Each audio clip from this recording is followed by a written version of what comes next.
O dabar apsisuksim, o ten, kur tas juodas automobilis, tai rodykim iš paskos, tie žinos, tada jos užsims. Ir jeigu nėra ženklo apsisukimo vieta, tada kurioje pusėje, ar kairėje, ar dešinėje mes?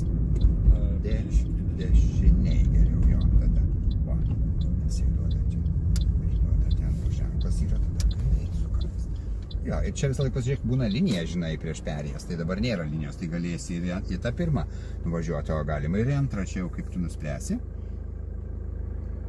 Rodykim dar kartą pasukiuką, bet rizikuoti nereikia, mes nesvabutė nugriūna, kai pastablo autikas, kol užsisukia, dar koks vaikas atbėgs, kad nepapulti blogą situaciją. Toks nemiegam, bet išsilaukiam, va, gal dar po to, nes autikas čia stabdysis. Tai. Ir pažiūrėk, visą laiką neteina pėsčiųjų, o ir tada jau galėsim. Tada iš karto žinai, kas ten už posūkio laukia visą laiką. Ką praleis, kokia situacija.